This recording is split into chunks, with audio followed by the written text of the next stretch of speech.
Welcome to this edition of Clinical Clips, an accredited continuing education activity. This brief expert video will spotlight the daily hot topics from the conference. Hello, everybody, and welcome to this clinical clip entitled Key COPD Updates from ATS 2025. My name is Dr. Sonali Bose. I'm an Associate Professor of Medicine and Pediatrics at the Icahn School of Medicine at Mount Sinai, and also an Adjunct Professor of Medicine at Johns Hopkins University. In this clip, I'm going to highlight the key data that was presented at the conference in San Francisco, California at ATS 2025. I'm very excited to present this video to you and reveal some of the most relevant updates that we've seen at this conference, ranging from improved diagnostic criteria to understanding better phenotypes, as well as implementation of therapies. And this can really impact our clinical practice going into this year. It's been a very quick evolution in the science, and I hope that this video and other presentations that you'll be able to see are helpful to continue our journey in trying to optimize our approach towards COPD.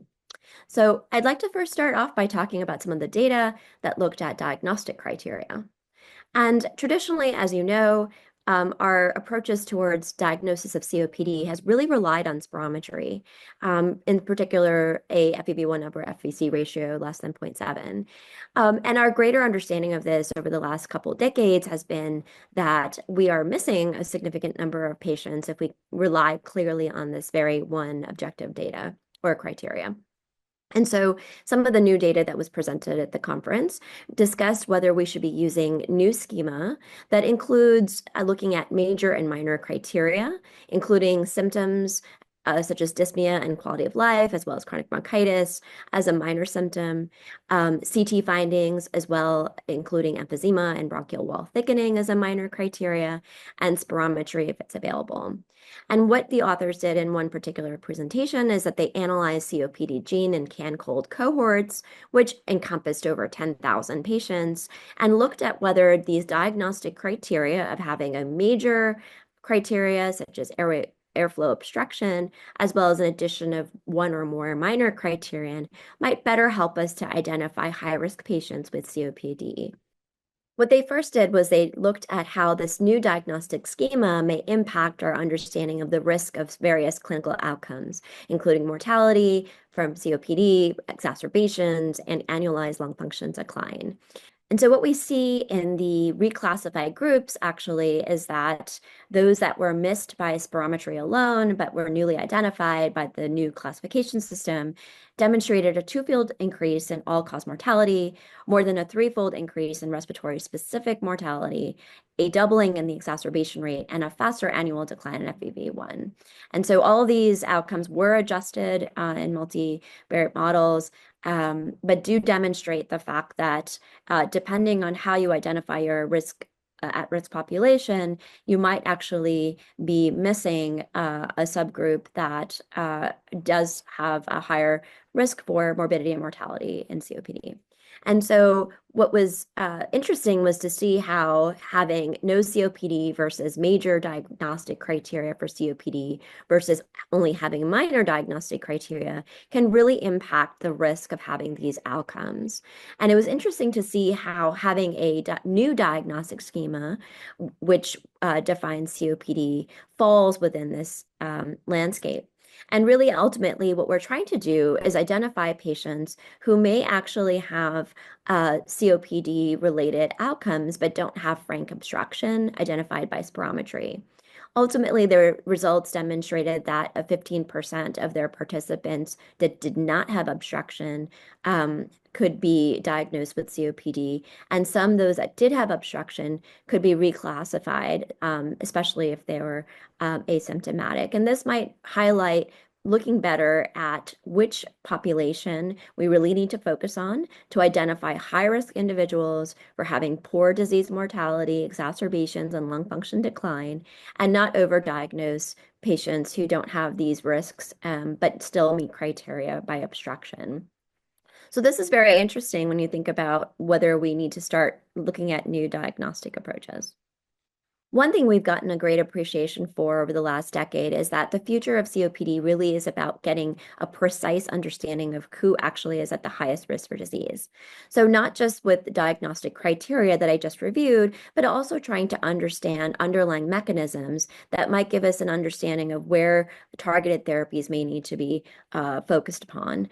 And additional presentations demonstrated that there were various mechanisms, pathobiologic mechanisms, including immune mechanisms, structural and metabolic pathways that really highlight personalized approaches towards the disease.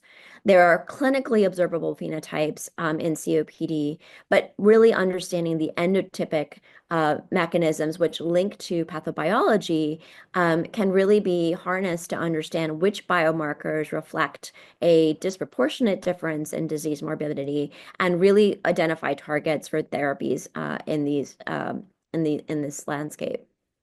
Some of the biomarkers, of course, that we have at our disposal are eosinophils to highlight Th2-driven disease, as well as including the proteomic and metabolomic markers that we've now developed over the last decade or so.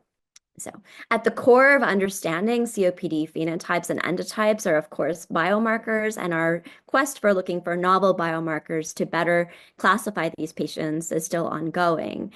For example, in ATS 2025 this year, we talked about a novel biomarker, which might give us a few more insights into those patients who have comorbid pulmonary hypertension. And by way of background, pH in COPD patients impacts a significant number of patients and can contribute significantly to morbidity. What was found was that MIR 126 was actually reduced in COPD lungs and may be influential in vascular remodeling. And so what the study looked at was the link between MIR 126 target proteins and clinical outcomes of COPD pH. They identified that it may play a role in the mechanistic pathways associated with COPD that has a pH phenotype, and that potentially these targets now can be linked in a way that has therapeutic implications. Now that we have a greater appreciation for the intense landscape of different phenotypes and endotypes in COPD, highlighting its high degree of heterogeneity, let's look at some of the promising therapies and the studies that were discussed at ATS that really target distinct subgroups. And really, if you look at the last 20 years, you can see that there's been a significant evolution in COPD therapies that have been introduced. And this is very exciting for a clinician to be able to have these therapies at our disposal. Moving from what we can glean from our understanding of the endotypes and focusing on high-risk populations, a number of efforts have been undertaken within ATS. For example, an ATS workshop on understanding early COPD and trying to understand what targets and factors that need to be considered in such clinical trials is really key. And some of the main domains that were discussed were, number one, a mechanistic target. Number two, the correct patient population. Number three, having really good endpoints to understand how we can imagine that these therapies will create benefit on the ground. Number four, the trial type. And number five, the identification of the participant and really the engagement at the participant level to allow for greater health equity.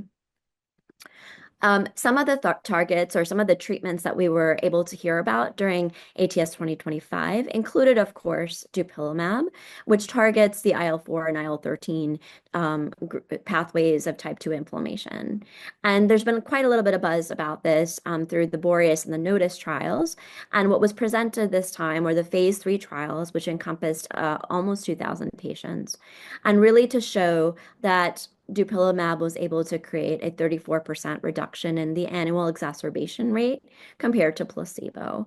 And this is very exciting because we'd known for a while that dupilumab might be very useful for severe asthma and other manifestations of type 2 inflammation. And the evidence now is really building towards COPD, which really shows that this is one of the first targets for a COPD endotype that might be successfully managed or targeted using this type of precision medicine. More to come, I think, from these results, but definitely really promising for COPD patients in the future. In addition to biologics such as dupilumab, we've also seen new data coming from ensifentrine for moderate to severe COPD. And what was presented was the ENHANCE 1 and 2 phase 3 clinical trials.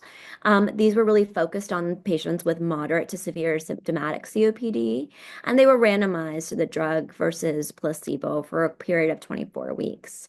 The primary endpoint was looking at lung function at week 12. And really to understand that this is in a way to start moving away from steroidal inhalers, which have really been the mainstay of therapy for so long, but really have been under scrutiny lately for their side effect profile and trying to move away from the steroid-based anti-inflammatory mechanisms.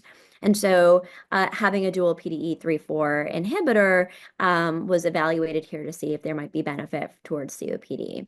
The results that they've presented demonstrated that both in the ENHANCE 1 and 2 phase 3 trials, there was improved lung function as represented by FEV1 and reduced exacerbation risk. And one of the really interesting things that was presented was to see whether there was benefit in the exacerbations, even in participants who didn't really have a significant FEV1 improvement. And so this also provides some promising targets for symptomatic patients, really those that are quite with high morbidity, moderate to severe symptomatic COPD, to see if this might help with their exacerbations. So the data that was presented with dupilumab as well as the PDE3/4 inhibitors actually has implications for GOLD guidelines. And in fact, GOLD 2025 has emphasized a follow-up in incorporating these therapies as suggestions to implement or escalate current management. And not only the implementation of these novel therapies, but also to emphasize that there are non-pharmacologic approaches that need to be escalated in patients who have dyspnea, who already are on standard therapies at this point. So far I've talked about improved diagnostic criteria for COPD to determine who the high-risk patients are. We've covered some novel therapies or existing therapies with novel approaches to patients with moderate to severe disease and high burden of symptoms. And what's next? So I think what is really important to mention here are that there are also concerns about ensuring access for patients to these therapies and to these improved diagnostic methods. And this is across the board a very critical factor because it's not important just to have these approaches, but really to reach the people that really need them. And so a couple of the different ways that this was presented at ATS this year included access issues in COPD care, really improving our understanding and our awareness of the disparities in diagnosis and treatment, especially for vulnerable populations, specifically minoritized populations. And the contributing factors here included both income, education level, as well as gaps in insurance coverage, as well as bias in that essentially culminate in significant disparities across diagnosis and treatment. The cost for these therapies continues to be high, and there are significant barriers financially among these lower income groups. And so additional data was presented to demonstrate this and support the disparities within these populations. In addition to these access issues, it's really important that even if you are able to have inhalers and be not limited by financial constraints, that we understand that patients are using these therapies effectively. An inhaler technique is something that's long well understood in asthma and really is now emerging as equally important in COPD therapies. So there was one study that was presented, an observational one by the COPD Foundation, which encompassed 257 participants looking at the quality of inhaler technique, defined as acceptable versus unacceptable, and looking at the outcomes in spirometry right shortly after inhaler use. What was found was that, of course, acceptable technique was associated with greater improvement in lung function, and they did identify common errors or barriers in the way that people were using their inhalers. This really emphasizes the importance of working with participants or patients in the clinical setting for emphasizing their a proper inhaler technique to enhance the amount of bronchodilation and really optimize the amount of therapy that they're getting to be able to have measurable effects.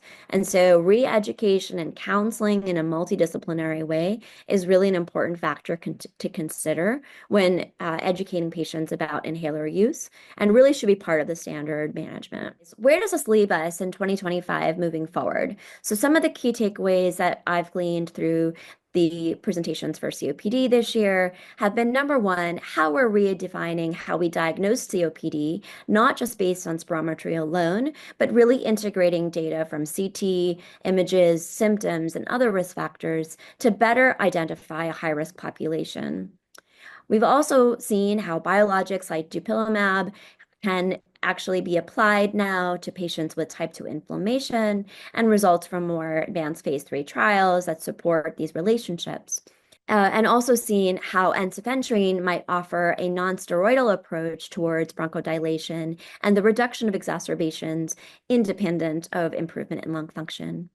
We've really emphasized in some of these presentations about how precision and prevention are really the future. A better understanding of endotypes and underlying pathobiologic mechanisms can really afford opportunities for therapeutics, and how this is not just enough to develop new therapies, but we really need to ensure that it's reaching the population, both in terms of health access and financial barriers, as well as from improving at the patient level to better deliver medications and non-pharmacologic therapies, and this being integrated into the new guidelines.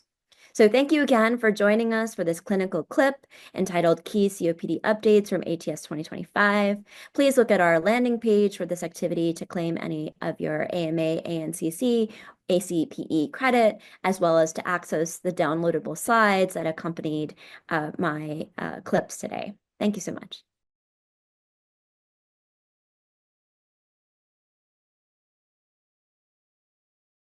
We hope you found this activity useful and educational. To receive continuing education credit and to download your printable certificate, please return to the activity webpage and click on the Claim Credit button associated with today's clinical clip.